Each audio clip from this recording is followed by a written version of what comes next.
Hello welcome to DS science classes. I am Deepshikha Parmar. So I hope आप सारे lectures को लगा रहे हैं कंटिन्यूसली। अभी हम पिछले लेक्चर में बात कर रहे थे क्या contraction of muscles and muscles contraction के जितने भी स्टेप्स होते हैं कि हम बात कर चुके हैं कि जो मसल कॉन्ट्रैक्शन है वो कैसे होता है। मतलब जब भी कोई नर्व सेल्स कमांड देती है जैसे क्या होता है मसल्स के अंदर कौन सा प्रोसीजर चलता है, कौन सी प्रोसेस चलती है, इसके कारण जो मसल्स है वो क्या होती है, कॉन्ट्रैक्ट होती है। तो चलिए हम इसको रिवाइज करते हुए चलेंगे और आज हम समझेंगे रिलैक्सेशन ऑफ मसल। अब मसल कॉन्ट्रैक्ट तो हो गई लेकिन ऐसा थोड़ी ना है कि muscle all time always contract रहेगी। क्या आपने देखा है अपन पूरे हाथ पैर ऐसे करके चलते हैं क्या? नहीं, पैरों को ऐसे उठाते चलते हैं क्या? हम रिलैक्स भी होते हैं, जैसे हमारी बॉडी कॉन्ट्रैक्ट करती है वैसे रिलैक्स भी होती है। तो जो रिलैक्सेशन का प्रोसेस है उसमें कितने स्टेप्स होते हैं, कैसे प्रोसेस चलती है सेल के अंदर, ये सारी बात आज हम करेंगे। तो चलिए हम रिलैक्सेशन की स्टेप को लर्न करते हुए रिवाइज करते हुए चलते हैं ताकि चीज़ें हमें रिकॉल रहे, पुरानी स्टोरी हमें समझ में आती रहे, याद रहे और आगे की हम समझ पाए इजीली। अदरवाइज हमें समझने में थोड़ी सी कठिनाइयाँ जरूर आएंगी अगर हम पुरानी चीज़ों को रिकॉल या रिवाइज नहीं करेंगे तो। चलिए पहले हम पुराने टॉपिक की बात करेंगे, क्या थी स्टेप्स ऑफ कॉन्ट्रैक्शन। उससे पहले देखिए कॉन्ट्रैक्शन होता कैसे है।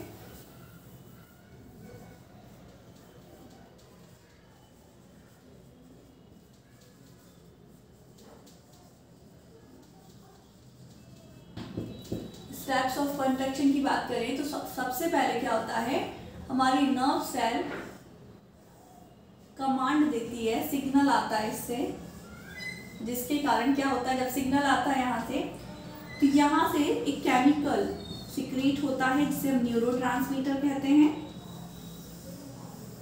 क्लियर? और ये अगर स्केलेटल मसल है तो इस अलग अलग न्यूरोट्रांसमीटर रिलीज होते हैं। इसका नाम है क्या? एसिटाइलकोलिन।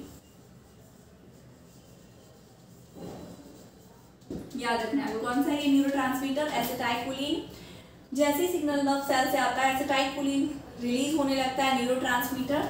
सो क्या होता है, ये जो स्केलेटल मसल या कोई भी मसल हो उसके ऊपर ऐसे रिसेप्टर होते हैं। अब क्योंकि ये कौन सी स्केलेटल मसल है इसलिए यहाँ पे ऐसे होल होंगे, होल नहीं कह सकते, डिप्थ होंगे, गड्ढे होंगे इस टाइप से।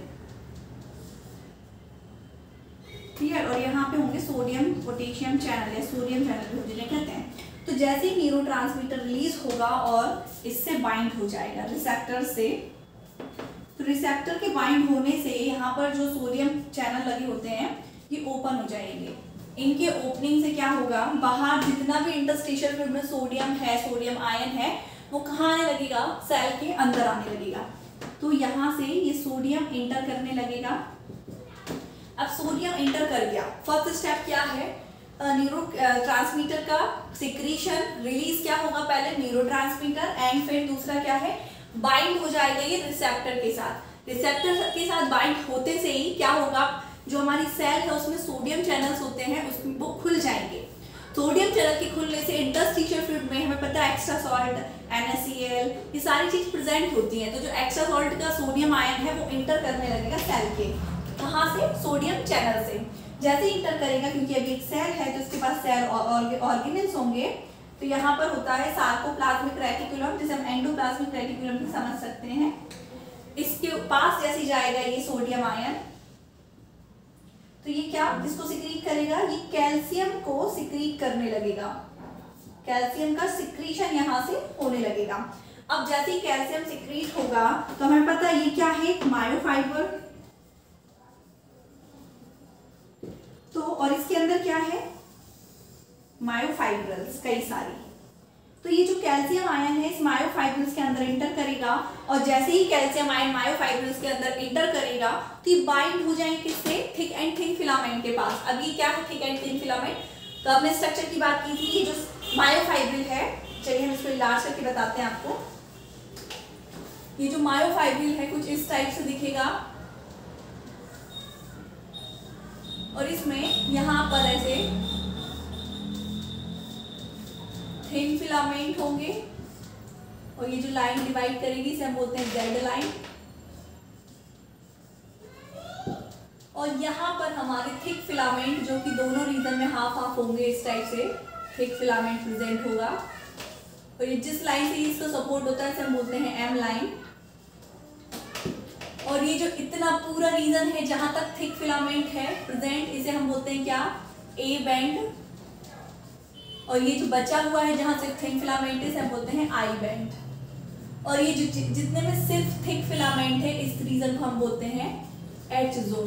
अब हम इसकी बात क्यों कर रहे हैं, तो हम पिछले लेक्चर में बात कर चुके हैं। तो ये हमें अभी जानना है जरूरी, क्योंकि अब हम देखेंगे कॉन्ट्रैक्शन जब होता है तो क्या क्या चीज रिड्यूस हो जाती है और किसका लेंथ कम होता है, किसका बढ़ जाता है। क्लियर है? तो ये बात समझ पाई। सबसे पहले न्यूरोट्रांसमीटर रिलीज होगा जो कि एसिटाइलकोलिन है। ये फिर बाइंड होगा रिसेप्टर से। रिसेप्टर से बाइंड होते ही क्या होगा, सोडियम चैनल्स खुल जाएंगे और सोडियम इंटर कर जाएगा सेल के अंदर। जैसे सोडियम आयन इंटर करेगा और बाइंड होगा सार्कोप्लाज्मिक रेटिकुलम से, तो यहाँ से सिक्रीशन होगा कैल्शियम आयन का। एंड कैल्शियम आयन इंटर करेगा किसके अंदर, मायोफाइब्रिल के अंदर। ये कौन है, मायोफाइब्रिल। क्लियर? मायोफाइब्रिल्स के अंदर इंटर करेगा। मायोफाइब्रिल्स में प्रेजेंट है थिक एंड थिन फिलामेंट, जो कि क्या करेंगे, एक दूसरे को अपनी तरफ बाइंड करने लगेंगे, पकड़ के खींचने लगेंगे। अभी कैसे पकड़ेंगे, तो आपने structure of thick and thin filament देखा होगा। जो थिन फिलामेंट होता है वो कैसा होता है, एंड थिक फिलामेंट होता है वो कैसा होता है। चलिए हम बात कर लेते हैं। ये है हमारा थिक फिलामेंट, जो कि इस टाइप से टर्न होता है।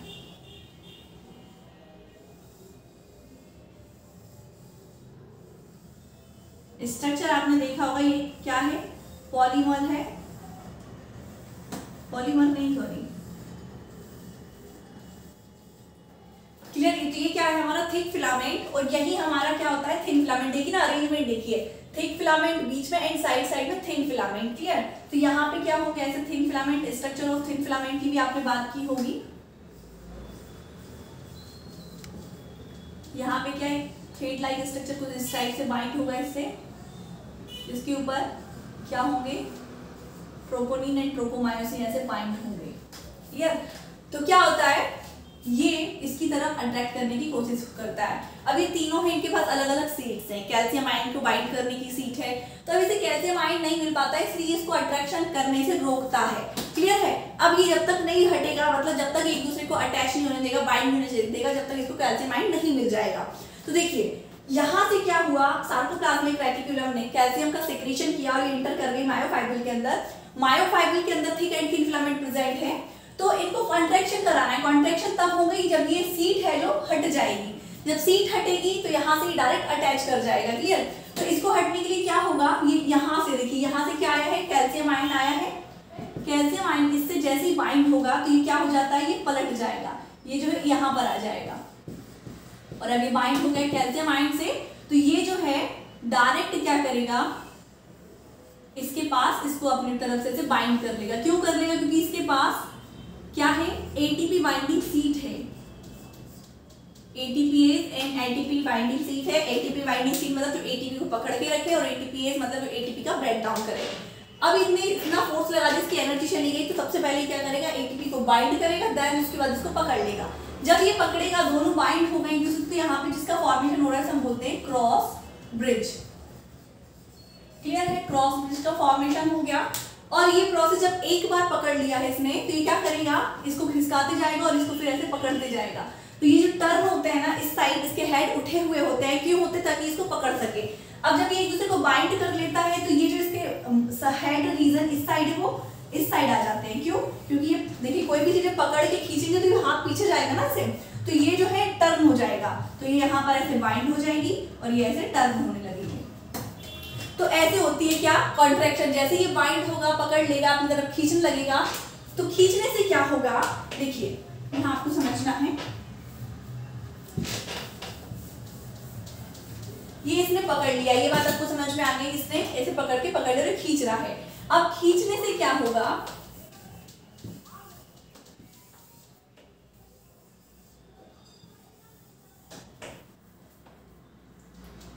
यहाँ पे ये थिन फिलामेंट है,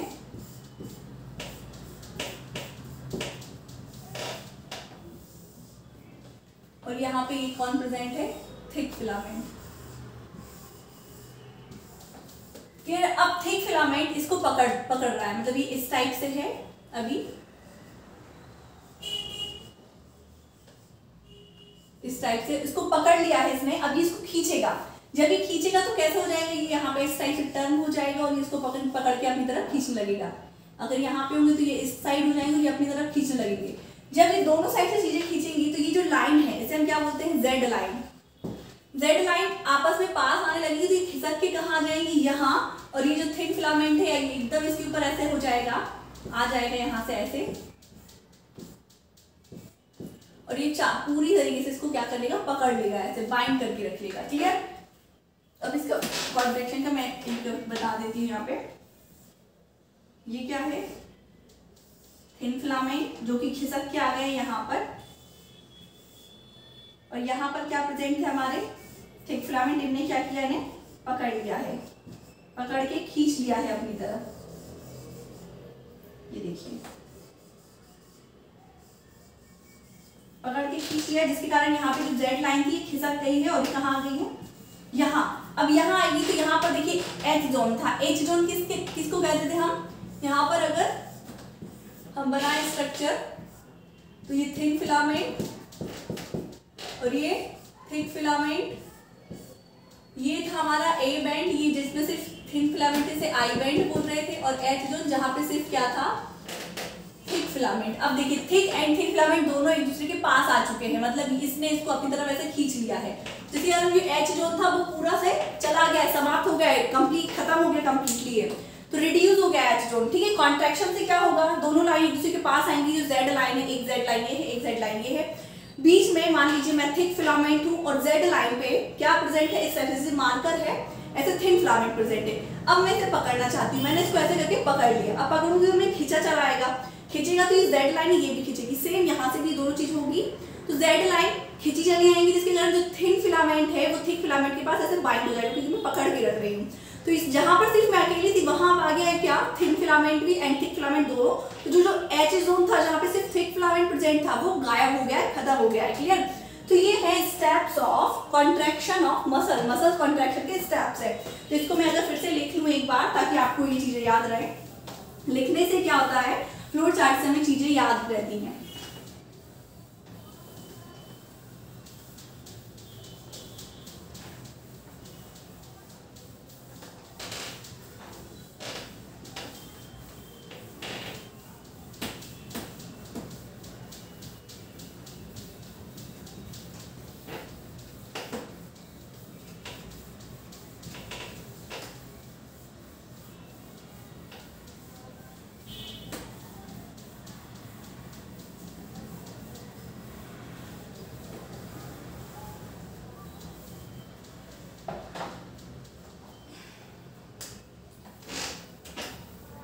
देखिए फ्लो चार्ट बनाएंगे हम। सबसे पहले क्या होता है, स्टेप्स ऑफ कॉन्ट्रैक्शन में सबसे पहले सिक्रीशन होता है किसका, न्यूरोट्रांसमीटर का। तो हम पहले क्या लिखेंगे, release of neurotransmitter on the junction. कौन सा जंक्शन, न्यूरोमस्कुलर जंक्शन। क्लियर है। तो हम सबसे पहले इसी को लिखेंगे।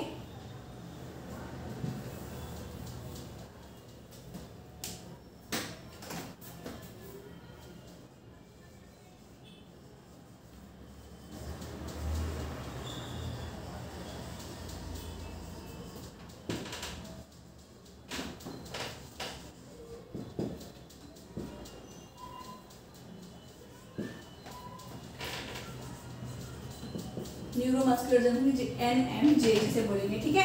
अब सबसे पहले रिलीज हो गया न्यूरोट्रांसमीटर का, सिक्रीशन हो गया। देखिए यहाँ पे बनाते चलते हैं ये चीजें।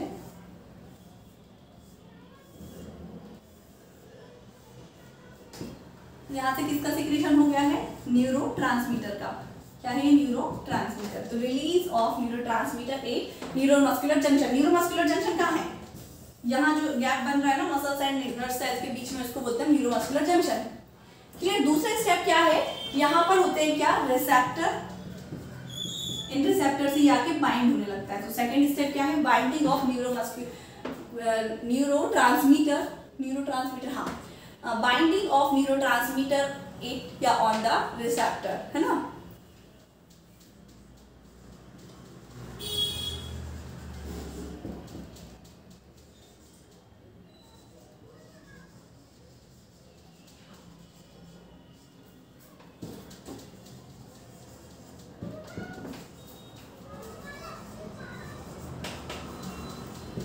रिसेप्टर एंड थर्ड स्टेप क्या होगा, बाइंड हो गया। जैसे ही बाइंड होता है तो क्या होता है, आपको याद है, जैसे ही न्यूरोट्रांसमीटर बाइंड हो जाता है रिसेप्टर से तो क्या ओपन हो जाता है, सोडियम चैनल्स। तो ओपन सोडियम चैनल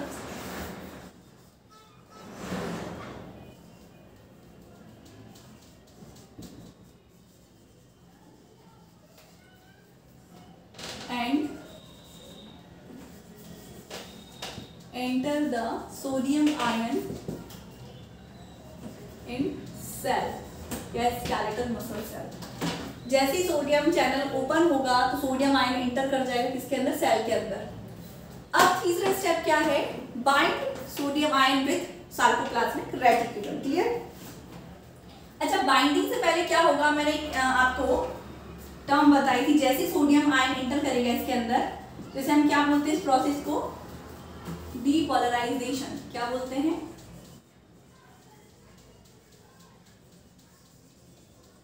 क्लियर है, डीपोलराइजेशन हो गया। अब क्या होगा,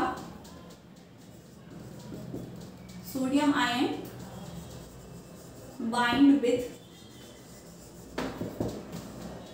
sarcoplasmic reticulum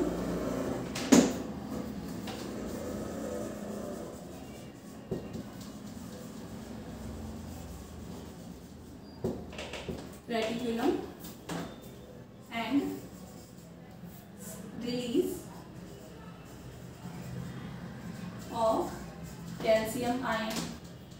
calcium ion release हो गया, जैसे वो अटैच हुई तो कैल्शियम आयन सिक्रीट होने का कहाँ एंटर करेगा, calcium ion enter the myofibril and attached to, किससे अटैच हो जाएगा, ट्रोपोनिन। क्लियर है। तो ये होगा स्टेप्स ऑफ कॉन्ट्रैक्शन, और जैसे ही अटैच होगा तो क्या होगा, सीन चेंज हो जाएगी एंड ये बाइट कर जाएगी और कॉन्ट्रैक्शन स्टार्ट हो जाएगा। तो ये स्टेप्स ऑफ कॉन्ट्रैक्शन है। तो कॉन्ट्रैक्शन आपको समझ में आया, जैसे न्यूरोट्रांसमीटर रिसेप्टर से बाइंड होगा तो क्या होगा, सोडियम चैनल्स ओपन होंगे, सोडियम चैनल्स ओपन होने से सोडियम आयन एंटर करेगा, सोडियम आयन के एंटर करने से ये सोडियम इससे बाइंड होगा सार्कोप्लाज्मिक रेटिकुलम से, यहाँ से कैल्शियम आयन का सिक्रेशन होगा और ये कैल्शियम आयन एंटर करेगा मायोफाइब्रिल के अंदर, और मायोफाइब्रिल के अंदर जैसे इंटर करेगा तो यहाँ से कॉन्ट्रैक्शन स्टार्ट हो जाएगा। अब कॉन्ट्रैक्शन हो गया है तो रिलैक्सेशन होना जरूरी है। रिलैक्सेशन कब होगा, जब ये प्रोसेस रिवर्सिबल हो जाएगी, पलट जाएगी, अपोजिट चलने लगेगी। अपोजिट कैसे चलेगी, जब ये नर्व सेल्स कमांड देना बंद कर देगा तो क्या होगा, न्यूरोट्रांसमीटर का सिक्रीशन रुक जाएगा। न्यूरोट्रांसमीटर का सिक्रीशन रुकेगा तो क्या होगा, न्यूरोट्रांसमीटर सिक्रीट नहीं होगा और बाइंड नहीं होगा रिसेप्टर से। तो अभी बचा हुआ न्यूरोट्रांसमीटर कहाँ जाएगा फिर, तो यहाँ पर एक एंजाइम आता है जो क्या करता है, इस न्यूरोट्रांसमीटर को ब्रेक करके वापस से इंटर करा देता है नर्व सेल के अंदर। यहाँ पर ब्रेक कर देगा। इस एंजाइम को क्या बोलते हैं, क्या है एंजाइम, और इस एंजाइम का नाम क्या है,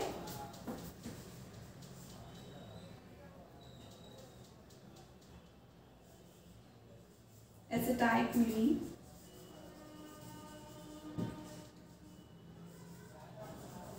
इंटरेज। एसिटाइलकोलिन इंटरेज, ये एंजाइम क्या करेगा, इसको ब्रेक करेगा और वापस से इंटर करेगा। जैसे ही ब्रेक होगा क्या, रिसेप्टर से बाइंड नहीं होगा, कौन, न्यूरोट्रांसमीटर। बाइंड नहीं होगा तो सोडियम चैनल नहीं खुलेंगे, सोडियम चैनल नहीं खुलेंगे तो सोडियम आयन सार्कोप्लाज्मिक रेटिकुलम से बाइंड नहीं करेगा, जिसके कारण कैल्शियम आयन सिक्रीट नहीं होगा। जब कैल्शियम आयन सिक्रीट नहीं होगा तो क्या होगा, ये वापस से क्या हो जाएगी, जो कॉन्ट्रैक्ट हुई थी वापस से हो जाएगी रिलैक्स। सो ये है रिलैक्सेशन। समझ में आया। तो रिलैक्सेशन का आपको स्टेप्स लिखवा दूं, यही लिख देते हैं।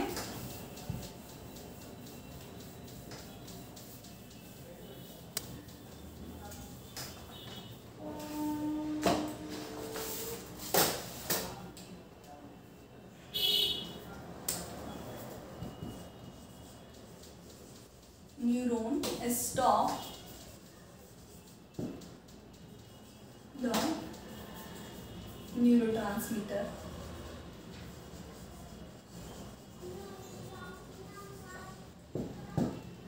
नर्व सेल है जो न्यूरॉन है, उसने क्या कर दिया, न्यूरोट्रांसमीटर का सिक्रीशन को स्टॉप कर दिया। अब जब ये स्टॉप हो गया तो क्या होगा, ऑल प्रोसेस होल्डेड, मतलब जितनी भी प्रोसेस चल रही थी वो होल्ड हो जाएगी, रुक जाएगी, है ना।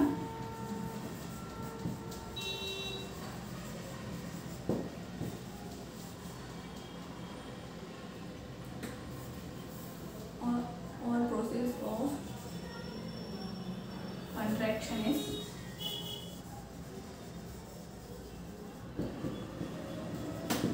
होल्ड। अब जब ये प्रोसेस होल्ड हो गई तो कॉन्ट्रैक्शन भी होल्ड हो जाएगा, और जो कॉन्ट्रैक्ट हो गई थी अब वो रिलैक्स हो जाएगी मसल। तो आई होप आपको steps of contraction and relaxation समझ में आया। रिलैक्सेशन में कुछ नहीं है नया, जो भी चीज चल रही थी वो रुक जाएगी। रुकेगी कैसे? जब कमांड देना बंद करेगा, सिग्नल बंद हो जाएगा नर्व सेल से, न्यूरॉन से, तो न्यूरोट्रांसमीटर का सिक्रीशन रुक जाएगा। अब न्यूरोट्रांसमीटर का सिक्रीशन रुक गया है तो क्या होगा? रिसेप्टर से बाइंड नहीं हो पाएगा। बाइंडिंग रुका, इसका मतलब सोडियम चैनल से सोडियम आयन का इंटर करना रुक जाएगा, जिसके कारण कैल्शियम आयन सिक्रीट होना बंद। अब जब ये सारी प्रोसेस बंद तो क्या होगा? जो ट्रोपोनिन था जिससे कैल्शियम आयन बाइंड हो रहा, तो वापस से अपनी सीट पे आ जाएगा, क्योंकि उसे वापस से रोकना है अब, क्योंकि इसे अब सोडियम आयन कैल्शियम आयन नहीं मिलने वाला है। क्लियर? तो यहाँ से रिलैक्सेशन का प्रोसेस स्टार्ट हो जाएगा। सो आई होप आपको आज का लेक्चर समझ में आया है। Thank you so much watching my video, और इसी प्रकार हमारे साथ बने रहिए। Thank you.